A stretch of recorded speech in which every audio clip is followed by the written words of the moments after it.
Good morning, Gators family, our parents and swimmers. Here is Dr. Lillian Kalisa.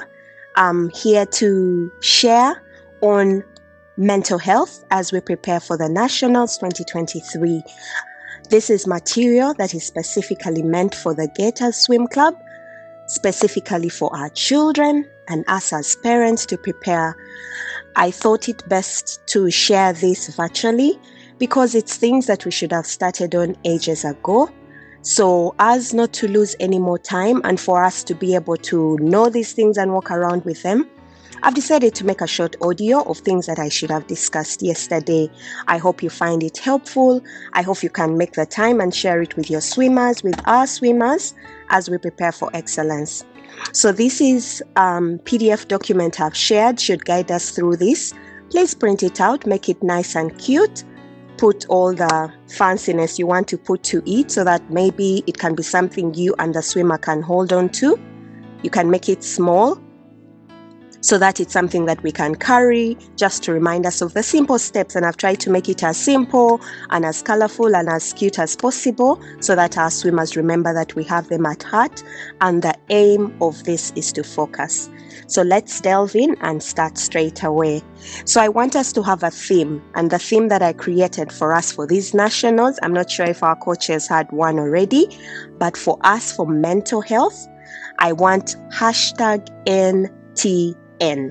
That's going to be our theme for swimmers in Gators Swim Club. NTN, that is no to negativity. That's the attitude we are carrying to the Nationals 2023. We are Team NTN. That is no to negativity. So anytime we hear a Gators mom or a Gators swimmer say NTN on the Nationals, let's spring back into the reality that we are keeping positive.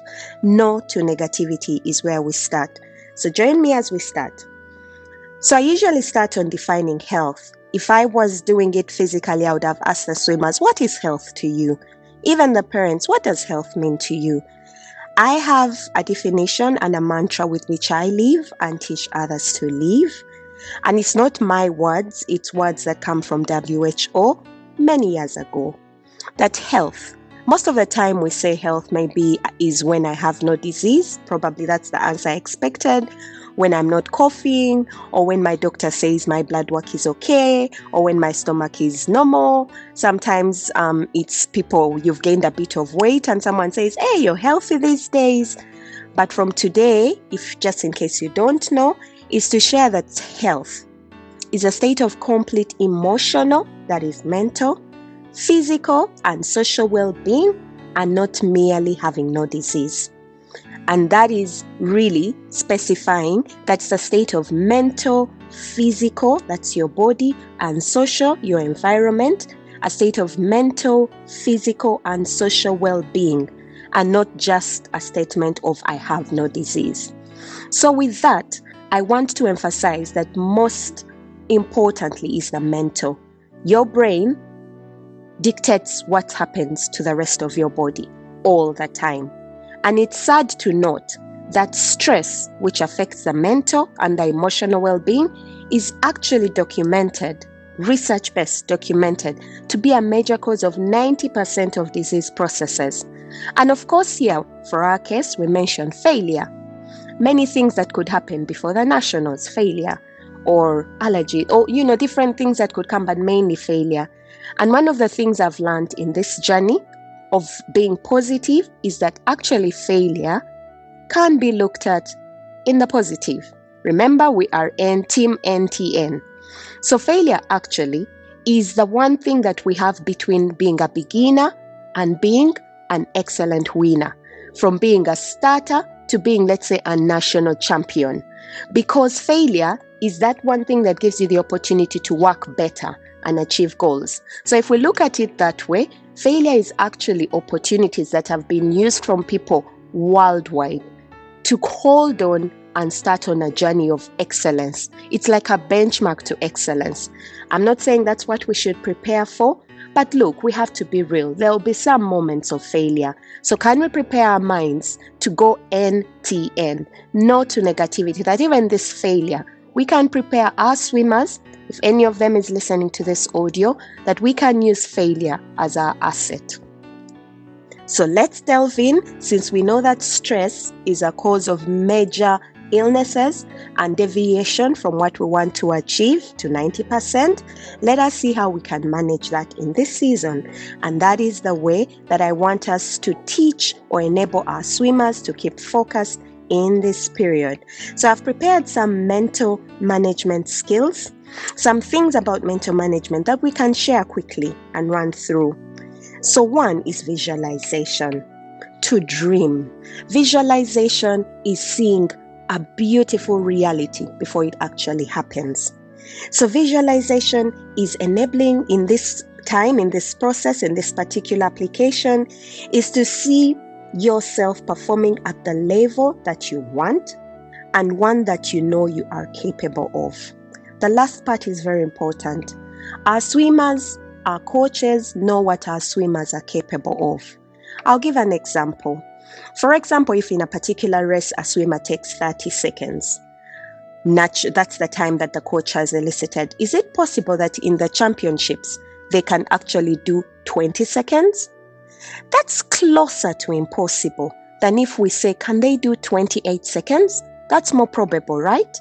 So if that is the most possible, why should our swimmer be targeting to make it 20 seconds when we know practically it's possibly impossible, right?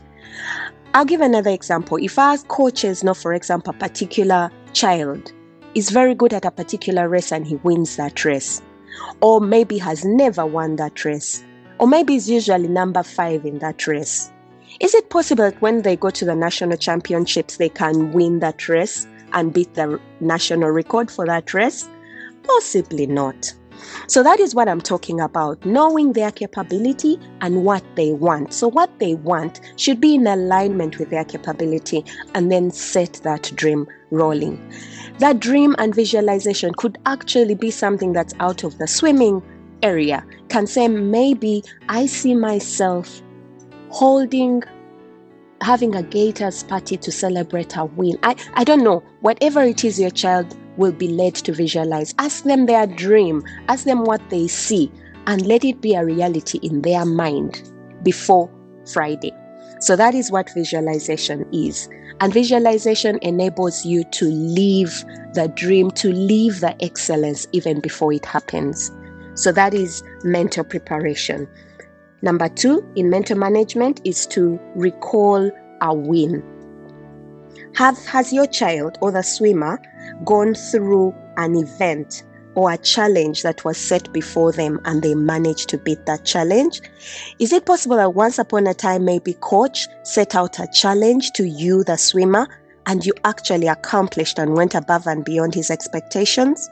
Could it be a challenge elsewhere that you overcame at school? Maybe you were faced with a very difficult examination once upon a time and you actually aced it.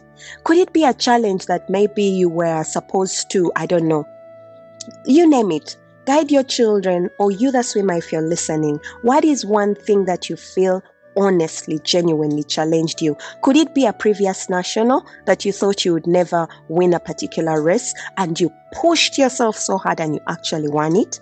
So I want that to be the focus this week, that we focus on a win that we've had in our lives, and let that win be an opportunity for us to remember, if I did that then, this is the same body that is even better equipped to do better this time. So I want that to be the focus. And while we are doing that, to trust the process. Trust the process that you have the best coaches, and these best coaches have given their best ability for your win. Trust the process that you have an excellent team. Remember, Gators is the best team as we speak.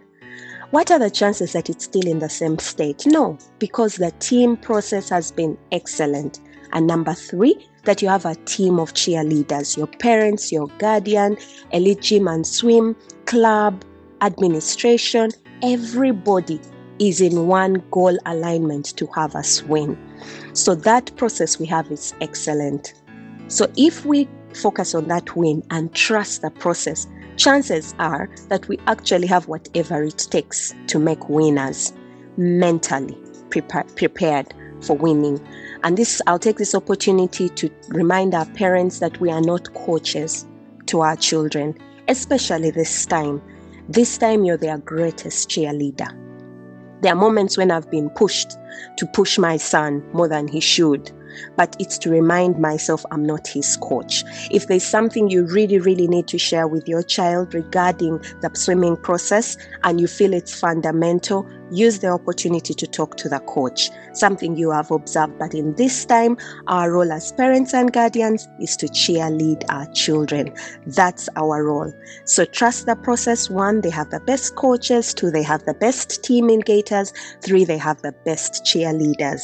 Trust the process. And with that, coupled with the greatest win they've ever had for a challenge they had, they definitely are on the winning team. And management number 3 is to focus. I've read a lot about what these athletes and swimmers do and people do before a challenge is to focus. And the best focus people use is breathing. Things that focus them on one particular attention. So one of the examples is the wind. That can be a focus, but to be more practical and more scientific and give our body what it needs, I'm going to emphasize on using breathing as a focus.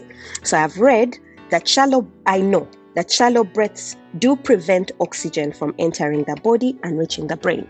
So when you're anxious, you take quick deep breaths. Those deep breaths don't actually allow that penetration of the good gases where they need to be, and instead an accumulation of the not very good gases that we need to come out of the body. So breathing exercises have been used to empower swimmers, athletes, or people that in anxious states, even us as adults, to enable us to focus. Some people have trained themselves to yawn before races because that enables those gases to get where they need to be, fresh air. Some others have used mindful meditation, focusing on breathing. People that meditate, actually, they enable themselves to focus on the present without any judgment, to focus on this time, to focus on our theme NTN, to find a focus for that time. So I'll talk more on breathing as we go to the practical steps. And the 4th one is to have fun. Have fun. To have fun. To have fun. Okay? Before swimming, before nationals, there was swimming. Before nationals, our babies were swimming, right? Before even Gators Swim Club, they had developed a love for swimming, right? So usually in practice, I tell patients, before you were a patient or before Lillian developed a particular disease, she was Lillian. Before you became hypertensive, you were a person. Therefore, I shouldn't define you according to your hypertension. The same thing. Our children are not defined according to the nationals.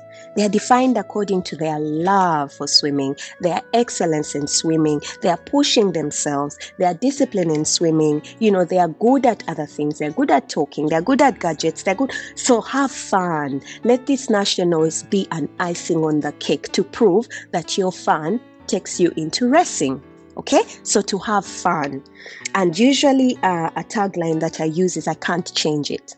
I always remind my son, lately we've been doing that, you can't change it. When a situation happens and it's beyond you, live in that situation for 5 minutes, tell yourself I can't change it, and move on. So if we're having fun, for example, a race has happened and the person didn't win the way they expected, live in that sadness for 5 seconds, 5 minutes, and be sad. But remember, I can't change it. NTN, I can't change it. I can't change it. I can only do better. I can only change the next one. So yeah, the mentality of it's having fun. We're going to have fun on Friday, Saturday, Sunday. With each other's parents, we're here to have fun. So our children are swimming for fun as well. So those are the 4 steps. Visualization, dream big and dream practically. Recall a win and trust the process. Focus. And lastly, have fun. I want to give an example of focusing. For example, I'll give an example of my son. Often at time he gets easily distracted by his nature. So sometimes when there's swimming and there's something we're supposed to do after the swimming, he gets quite, he wants to run to do that other thing quickly. Mommy, did you do it? Mommy, are we going to do this? And I've been trying to use this time to train him and say, you know what, we are focusing on the 1.5 hours you have with your coach. The kids usually like to play after the game, or they like to go and do the birthday parties, but to train them that in this moment when you're with a coach, let it be the best 1.5 hours you'll ever have swimming. After that, let's focus on the party. Let's be present on the party. Let's have fun on the party. After that, if you have to play football for 10 minutes, be present in that football for those 10 minutes. Make them the best 10 minutes of playing.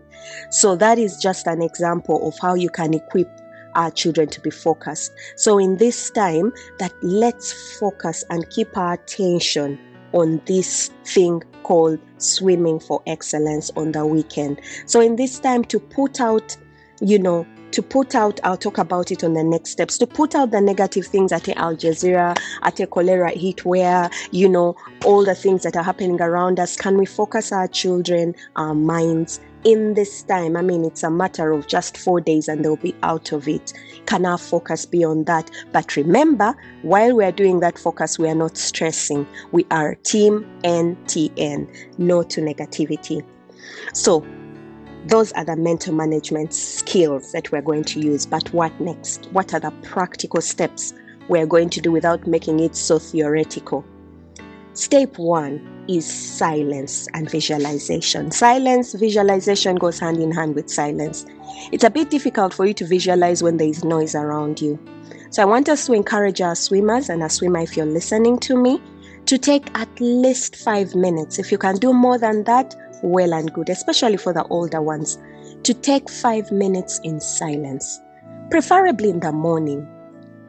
Take minimum 5 minutes focusing on your win, focusing on what you visualized, focusing on what you are dreaming, attentive focusing.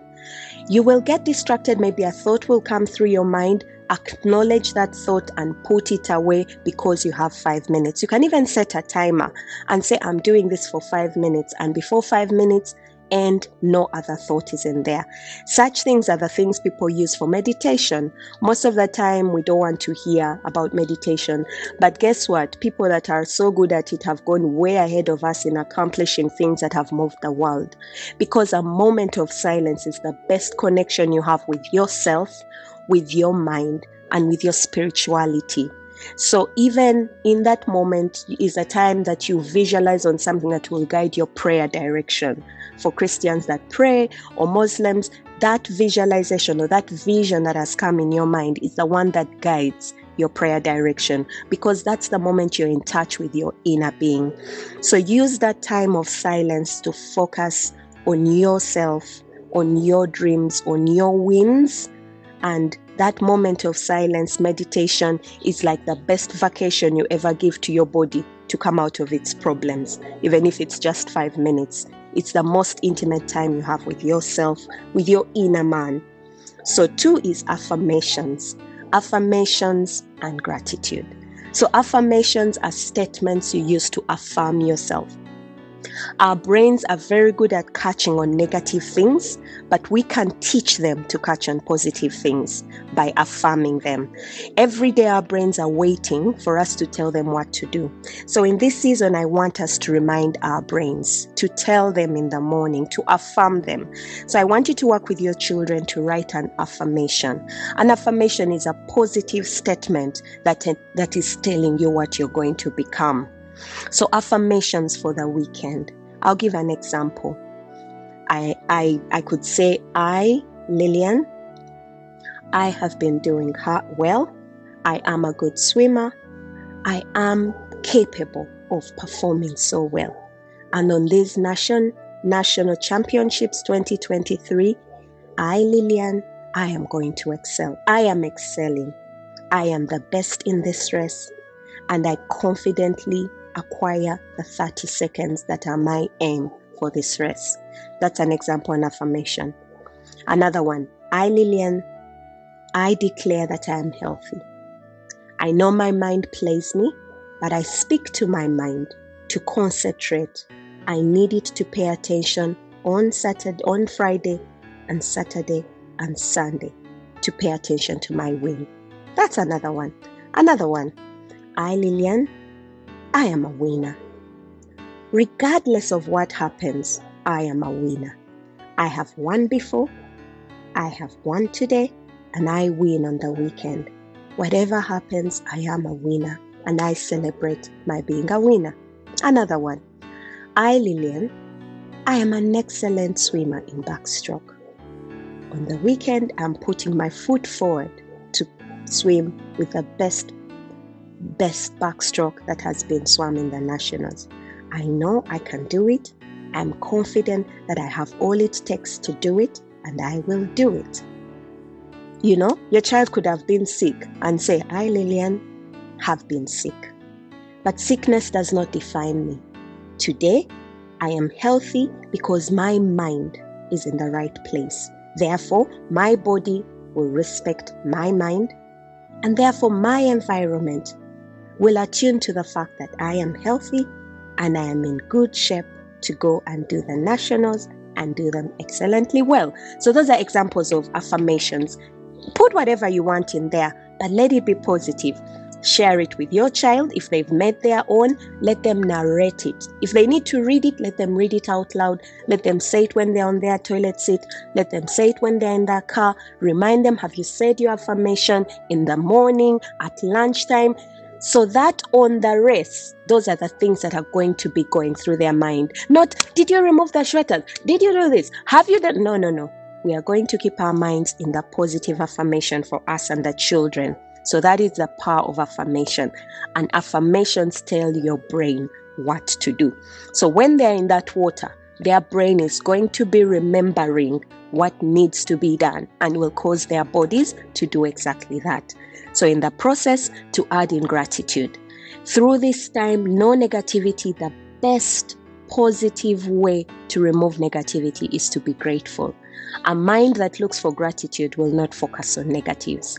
So this is a time to remind our swimmers and ourselves to be grateful for our coaches, be grateful that I have the opportunity to be in a club, be grateful that we have a new tent, be grateful that we are all healthy, be grateful that our parents are available, are around to support us, be grateful that they are nationals, be grateful that they have an opportunity to be swimming. There's a lot to be grateful for. The good weather, that USF got a place for us to swim from. There's a lot to be grateful. So in the process of affirmation, add gratitude. Focus on 2 or 3 grateful things they have for each day.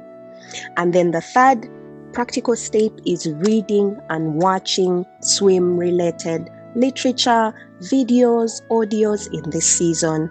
Please, let's take out whatever is not in that area. I know they need to relax, but remember, we are focusing them on the win. And these are things that are research-based, and I have read and listened to what athletes do. These guys actually swim these races in their minds and in their mental preparation before they go on pitch. When they go in the arena, it is just an opportunity for swimming to take care of itself, but they've already done the mental work. So in this time, I want us to download videos for them to watch of swimmers, swim strokes, how they win, what they do, news of swimmers, get old newspapers. Some of you have made profiles for your children. Can this be a time for them to read through their profiles again? Profiles of swimmers, stories of winners, athletes. It can be anything sporty, but in this season, to read and watch literature that is sport-based. Preferably for swimming. That will keep their minds in that mode for the 3 days. And guys, it's just a few days. And they'll go back to their video games, to their, mind blocks or whatever it is that they have to do afterwards. But for now, that is the focus. For those that are still in school, give them small little things that they can take. Print for them something. Tell them to read at break time. Anything that could support them in this journey. Remember, we are their biggest cheerleaders. So that is reading and watching literature, YouTube, read a book, or whatever it is that we could use to focus their minds on the sport. And lastly is exercise. The last practical step is exercise. I envy our swimmers that wake up and swim. Exercise is the best to start your day because it puts your mind in the right state for the rest of the body to be functioning. So our swimmers have been doing exercise quite well. So the stretching exercises, the swimming, the gym work, but I want to put emphasis to breathing as an exercise. So there's scientific breathing. Okay, there's a normal breathing that we all do, but there's one that we call diaphragmatic breathing. So the diaphragm is that muscle that's between your your chest and your abdomen. It's that muscle that separates the upper part of our bodies from the lower. So that muscle is the one muscle that has two functions. It has both voluntary and involuntary. So voluntary means you instruct your muscle to do something. So like my hand, I tell my hand to move and hold the cup. However, a muscle like the heart has muscles. You never know that your heart is pumping, and yet it's pumping. So that is involuntary. It's working without you being aware. But if it fails, your mind gets aware that it's failing. I'm putting it in simple terms. So the diaphragm is that muscle that works. You know it's there, but you don't know that it's working. And it's working even as we speak. But it has an aspect of it that is voluntary, and we never use it. So diaphragmatic breathing, or what they call deep breathing exercises, enable us to use the voluntary side of that muscle. So deep breathing exercises help to reduce cortisol. Cortisol is the number one stress hormone in the body. It helps to boost mood. And how does it do these things? When we are anxious, we take shallow breaths. We take in oxygen and we're racing, So those are shallow in breathings of oxygen, but we don't have the deep one that takes the excess gases out of the body, that takes our body out of states of being acidic. We don't have that state that takes our bodies back into the right pH because we're having shallow breathing. So when we do deep breathing, it enables maximum entry of the good gases and maximum exit of the gases that cause harm to our bodies, that don't need to stay there longer. And in the process, it removes or reduces the stress hormone cortisol. It boosts mood by releasing. If the stress hormone is down, then the feel-good hormones, the happiness hormones come up. Serotonin, dopamine. I won't go into the deep science. And in the process, you're improving mental health. It improves concentration, and this is research-based. So you have sustained attention. So you become more conscious and present in the situation. And it's this deep breathing that people use in meditation. The one I've talked about, silence and meditation. They allow you to focus on your breathing. And that intentional breathing actually is therapy to your mental body, to your mental and the body as a whole. It lowers the blood pressure and heart rate. And isn't that what our swimmers need, especially now as they prepare for the finals? And then also removes stale air from the body as we take the deep breath. In the process, you're cleaning out the body and allowing clean energy to come out. So that's exactly what our swimmers need. So I will quickly demonstrate what deep breathing is. So that is, you take a deep breath, taking a deep breath with your chest for 4 seconds, hold it for 7 seconds, and exhale in 8 seconds. And when you exhale, you're pushing your tummy out. You're exhaling through the tummy, not through the chest. Let's give it a try. 1, 2, 3, go. Hold it. Exhale.